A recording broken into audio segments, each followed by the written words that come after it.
అప్పుల బాధలు వెంటాడుతున్నాయా? అయితే 6 జేవిఆర్ వారి జాతిరత్నాలు ధరించండి.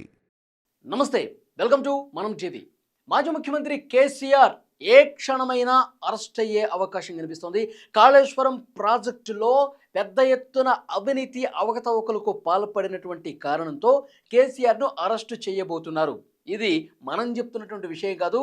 డైరెక్ట్గా కేసీఆరే ఎర్రవెల్లి ఫామ్ హౌస్లో ఆ పార్టీ నాయకులతో భేటీ సందర్భంగా ఈ వ్యాఖ్యలు చేశారు. బీఆర్ఎస్ నేతలారా మీరు ధైర్యంగా ఉండండి, బీఆర్ఎస్ నాయకులారా ఈ సమయంలోనే కేసీఆర్ని ఏ క్షణమైనా అరెస్ట్ చేయడానికి ప్రభుత్వం పావులు కదుపుతోంది. అరెస్ట్ అయినా సరే వెనకడుగు వేసే ప్రసక్తి లేదు. కాళేశ్వరం ప్రాజెక్టు గొప్పతనం గురించి, కాళేశ్వరం ప్రాజెక్టు ఎంత మంచి ప్రాజెక్టు, కాళేశ్వరం ప్రాజెక్టు రైతులకి ఎంత మంచి చేసే ప్రాజెక్టు, ఈ విషయాలన్నీ కూడా మీరు ప్రజలకు తెలియజేయండి. నేను అరెస్ట్ అయినా సరే ఎక్కడా కూడా మీరు జంకొద్దు, భయపడవద్దు, ఇంకా గట్టిగా కలబడండి, నిలబడండి అంటూ పార్టీ శ్రేణులకు దిశానిర్దేశం చేశారు. ఎర్రవల్లి ఫామ్ హౌస్లో అందుబాటులో ఉన్నటువంటి ముఖ్య నేతలతో ఆయన భేటీ సందర్భంగా ఈ వ్యాఖ్యలు చేశారు. ఏ క్షణమైనా నన్ను అరెస్ట్ చేయవచ్చు, ధైర్యంగా ఉండండి. ఎందుకు ఆ మాట అన్నారంటే, ఈరోజు క్యాబినెట్ భేటీ జరిగింది. ముఖ్యమంత్రి రేవంత్ రెడ్డి గారి అధ్యక్షతన క్యాబినెట్ భేటీ జరిగింది. ఆ క్యాబినెట్ భేటీలో కాళేశ్వరం ప్రాజెక్టుకు సంబంధించి కాళేశ్వరం ప్రాజెక్టులో అవినీతి జరిగిందన్న ఉద్దేశంతో ప్రభుత్వం కాళేశ్వరం ప్రాజెక్టు అవినీతిని నిగ్గు తేల్చాల్సినటువంటి విషయానికి సంబంధించి ఒక కమిషన్ ఏర్పాటు చేశారు. Justice PC Ghosh commission already నివేదిక సమర్పించింది ప్రభుత్వానికి. ఆ నివేదిక మీద ఇవాళ క్యాబినెట్ భేటీలో చర్చ జరిగింది. మొత్తం 650 పేజీలతో కూడినటువంటి ఈ నివేదికని వాళ్ళు దాదాపు ఒక 60 పేజీల సారాంశంగా షార్ట్కట్ చేశారు. ఈ 60 పేజీల సారాంశానికి సంబంధించి ఆ నివేదికలో ఏముందో కూడా నీటిపారుదల శాఖ మంత్రిగా ఉన్నటువంటి ఉత్తమ్ కుమార్ రెడ్డి గారు ఇవాళ క్యాబినెట్ భేటీలో పవర్ పాయింట్ ప్రజెంటేషన్ ఇచ్చారు. ఆ ప్రజెంటేషన్లో చాలా స్పష్టంగా ఉత్తమ్ కుమార్ రెడ్డి గారు ఆ నివేదికలో ఏముంది, ఏ విధంగా అవినీతి జరిగింది, ఏ విధంగా అవకతవకలకు పాల్పడ్డారు, ఎంత నాసిరకం ప్రాజెక్టు నిర్మించారు, ఎంత డబ్బులు కొల్లగొట్టారు, ఇవన్నీ కూడా పవర్ పాయింట్ ప్రజెంటేషన్ ఇచ్చారు క్యాబినెట్ భేటీలో ఉత్తమ్ కుమార్ రెడ్డి గారు. సో అందుకని ముఖ్యమంత్రి రేవంత్ రెడ్డి గారు ఒక కీలక నిర్ణయం తీసుకోబోతున్నారు.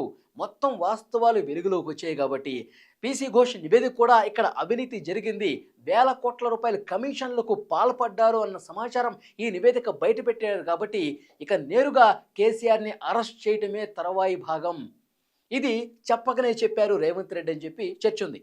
సో కేసీఆర్ ఆల్రెడీ ఒకవైపు క్యాబినెట్ భేటీ జరుగుతుంది, మరోవైపు ఎర్రవల్లి ఫామ్ హౌస్లో మాజీ ముఖ్యమంత్రి కేసీఆర్ తన పార్టీ నాయకులతో భేటీ నిర్వహించారు. సైమల్టేనియస్గా రెండు ఒకే దఫా జరిగిన పరిస్థితి ఉంది. అంటే రేవంత్ రెడ్డి ఆలోచన ఏ విధంగా ఉంటుంది, రేవంత్ రెడ్డి నెక్స్ట్ ఏం చేయబోతున్నారు, కేసీఆర్ అరెస్టు జరిగే అవకాశం ఉందని చెప్పి ప్రభుత్వంలో జరుగుతున్నటువంటి చర్చ నేరుగా కేసీఆర్ ఊహించి నా అరెస్ట్ ఇక జరగబోతుందని చెప్పి ఆ పార్టీ నాయకులకు కన్ఫర్మ్ చేసి చెప్పినట్టుగా ఇన్ఫర్మేషన్ వస్తుంది. సో ఇక్కడ మనకి క్లియర్గా ఒక సమాచారం అయితే బయటకు వస్తుంది. హైదరాబాదులో, ముఖ్యంగా హైదరాబాద్ చుట్టుపక్కల జిల్లాల్లో పెద్ద ఎత్తున పోలీసు బలగాలను కూడా మోహరిస్తబోతున్నట్టుగా తెలుస్తోంది. ముఖ్యంగా తెలంగాణ భవన్ దగ్గర కూడా పోలీసుల్ని మోహరించే అవకాశం ఉన్నట్టుగా కనిపిస్తోంది. ఏ క్షణమైనా సరే కేసీఆర్ దగ్గరికి ఆయన ఫామ్ హౌస్లో ఉంటారా లేదంటే ఆయన ఇంటి దగ్గర ఉంటారో తెలియదు, కానీ ఎక్కడున్నా సరే పోలీసులు బలగాలతో మరి వెళ్ళి కేసీఆర్కి నోటీసులు ఇచ్చి లేదంటే కనుక నేరుగా అరెస్ట్ చేసే అవకాశం ఉందని చెప్పి చర్చ జరుగుతోంది. సో డెఫినెట్గా తెలంగాణ రాష్ట్ర రాజకీయాల్లో ఒక కుదిపేటువంటి అంశంగా దీన్ని చూడాల్సిన అవసరం ఉంది. రేవంత్ రెడ్డి ముందు నుంచి చాలా పక్కాగా చెప్తా ఉన్నారు, కాళేశ్వరం ప్రాజెక్టు ఇది 100% నాసిరకంగా నిర్మించారు, రైతుల నోట్లో మట్టి కొట్టారు, వాళ్ళు కోట్ల రూపాయలు దోచేసుకున్నారు, తండ్రి కొడుకులు అల్లుడు అందరూ కూడా జైలుకి వెళ్లాల్సినటువంటి పరిస్థితి ఉంటుంది అని కూడా చాలా స్పష్టంగా ఆయన చెప్తా ఉన్నారు. ఈ కాళేశ్వరం ప్రాజెక్టులో పిసి ఘోష్ నివేదికలో కూడా మొత్తం 32 సార్లు కేసీఆర్ పేరు ప్రస్తావించారు ఆ నివేదికలో. తర్వాత 19 సార్లు హరీష్ రావు పేరు ప్రస్తావించింది, 5 సార్లు ఈటెల రాజేందర్. ఎందుకంటే అప్పుడు క్యాబినెట్లో వాళ్ళే ఉన్నారు, వాళ్ళ అప్రూవ్ చేస్తేనే ఈ విధంగా కాళేశ్వరం ప్రాజెక్టుకి అన్ని అనుమతులు వచ్చాయి. అప్పటి ప్రభుత్వం అనుమతి ఉంది కాబట్టి ఈ ప్రాజెక్టు నిర్మాణం జరిగింది, వీళ్ళ పాత్ర ఉంది అని చెప్పి తేల్చడానికి వీళ్ళ పేర్లు కూడా ప్రస్తావించినట్టుగా తెలుస్తోంది. పిసి ఘోష్ విచారణలో భాగంగా కేసీఆర్ని పిలిచారు, హరీష్ రావుని పిలిచారు, ఈటెల రాజేందర్ను కూడా పిలిచారు. సో డెఫినెట్గా ఇదొక కీలకమైనటువంటి పరిణామంగా కనిపిస్తుంది. తెలంగాణ రాష్ట్ర రాజకీయాల్లో కేసీఆర్ అరెస్ట్ కనుక జరిగితే ఇదొక రాష్ట్ర రాజకీయాలకు ఒక టర్నింగ్ పాయింట్ అయ్యే అవకాశం అయితే కనిపిస్తోంది డెఫినెట్గా. ఎందుకంటే ప్రభుత్వం అదేవిధంగా ఆలోచన చేస్తున్నట్టుగా తెలుస్తుంది. తప్పు జరిగిందని చెప్పి నివేదిక కూడా తేల్చింది కాబట్టి మేము అరెస్టు చేస్తున్నాం, చట్ట ప్రకారం తమ పని తాము చేయటానికి సిద్ధంగా ఉన్నామని చెప్పి ఒక సంకేతం రేవంత్ రెడ్డి ఇవ్వబోతున్నారనేది కూడా చాలా క్లియర్గా తెలుస్తోంది. సో ఎలాంటి అవాంఛనీయ ఘటనలు జరగకుండా, ఎందుకంటే మాజీ ముఖ్యమంత్రి బీఆర్ఎస్ పార్టీ అధ్యక్షులు సో కేసీఆర్ అరెస్ట్కి రంగం సిద్ధమైందన్న వార్త వస్తేనే రాష్ట్ర వ్యాప్తంగా కూడా ఒక సంచలనమైంది. అలాంటిది నేరుగా అరెస్ట్ చేయడానికి వెళ్తే మొత్తం జిల్లాల్లో కూడా బీఆర్ఎస్ శ్రేణులు ఆందోళన చేసే అవకాశం ఉంటుంది. తండోపతండాలుగా హైదరాబాద్కి తరలిచ్చే అవకాశం ఉంటుంది.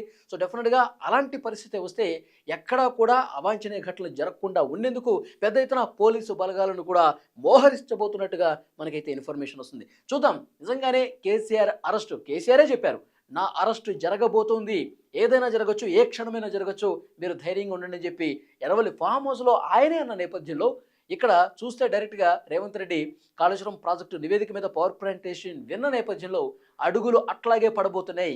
కేసీఆర్ అరెస్టుకు రేవంత్ రెడ్డి సుముఖంగా ఉన్నారు.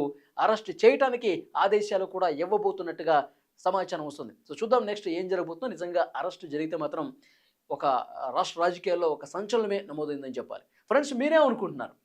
కేసీఆర్ అరెస్టు చేస్తారా చెయ్యరా? కాళేశ్వరం ప్రాజెక్టు అవినీతికి సంబంధించి పీసీ ఘోష్ నివేదిక కూడా ఇప్పుడు కేబినెట్లో చర్చ జరిగినటువంటి నేపథ్యంలో అరెస్టు చేస్తారని మీరు భావిస్తున్నారా? రేవంత్ రెడ్డి ఆ విధమైనటువంటి నిర్ణయం తీసుకుంటారు అని మీరు అనుకుంటున్నారా? కామెంట్ రూపంలో తెలియజేయండి.